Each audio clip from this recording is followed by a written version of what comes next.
Welcome to Sravani's media. పాలు సంపూర్ణ ఆహారంగా చాలా కాలంగా భావిస్తున్నారు. చిన్న పిల్లల నుంచి వృద్ధుల వరకు ప్రతి ఒక్కరూ పాలు తాగాలని సూచిస్తుంటారు.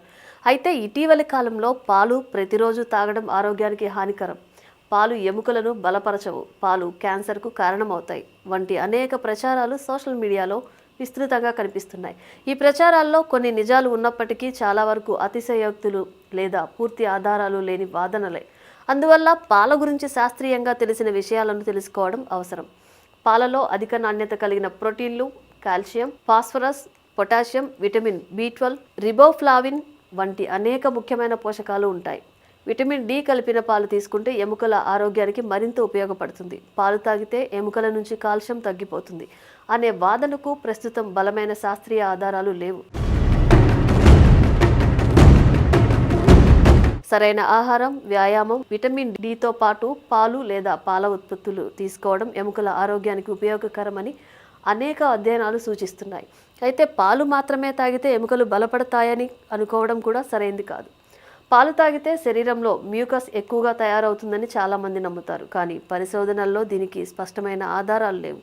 అయితే కొందరికి పాలు తాగిన తర్వాత గొంతులో కఫం ఎక్కువగా ఉన్నట్లు అనిపించవచ్చు. అది వ్యక్తిగత అనుభూతి మాత్రమే. కొన్ని అధ్యయనాల్లో ముఖ్యంగా స్కిమ్డ్ మిల్క్ అంటే తక్కువ కొవ్వు పాలు ఎక్కువగా తీసుకునే యువతలో మొటిమలు కొద్దిగా పెరిగే అవకాశం ఉందని గుర్తించారు. అయితే ఇది ప్రతి ఒక్కరిలో కనిపించదు. పూర్తి కొవ్వు పాలలో శాచురేటెడ్ ఫ్యాట్, కొలెస్ట్రాల్ ఎక్కువగా ఉంటాయి. గుండె జబ్బులు, అధిక కొలెస్ట్రాల్ ఉన్నవారు తక్కువ కొవ్వు లేదా స్కిమ్డ్ మిల్క్ తీసుకోవడం మంచిది. ఆరోగ్యవంతులు కూడా మితంగా తీసుకోవడం ఉత్తమం. పాలు తాగడం వల్లనే గుండె జబ్బులు వస్తాయని చెప్పడానికి స్పష్టమైన ఆధారాలు లేవు. అయితే అధిక కొవ్వు ఉన్న పాల ఉత్పత్తులను ఎక్కువగా తీసుకుంటే గుండె సంబంధిత ప్రమాదం పెరిగే అవకాశం ఉంది. కొన్ని పరిశోధనలు ఎక్కువ మొత్తంలో పాలు తీసుకునే పురుషుల్లో ప్రోస్టేట్ క్యాన్సర్ ప్రమాదం స్వల్పంగా పెరగవచ్చని సూచించినా దీనిపై ఇంకా స్పష్టమైన నిర్ధారణ లేదు. అలాగే మహిళల్లో పాలు తాగడం వల్ల ఎముకలు విరిగే ప్రమాదం పెరుగుతుందని నిరూపించే ఆధారాలు కూడా పరిమితంగానే ఉన్నాయి.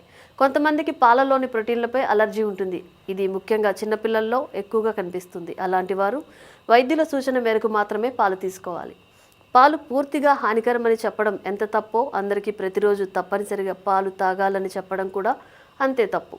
వ్యక్తి వయసు, ఆరోగ్య పరిస్థితి, జీర్ణశక్తి, ఆహారపు అలవాట్లను బట్టి పాలు తీసుకోవాలి. పాస్చరైజ్డ్ చేసిన లేదా బాగా మరిగించిన పాలను మితంగా తీసుకోవడం చాలా మందికి సురక్షితం. ఏదైనా ప్రత్యేక ఆరోగ్య సమస్య ఉంటే వైద్యుల సలహా మేరకు పాల వినియోగాన్ని నిర్ణయించుకోవడం ఉత్తమం.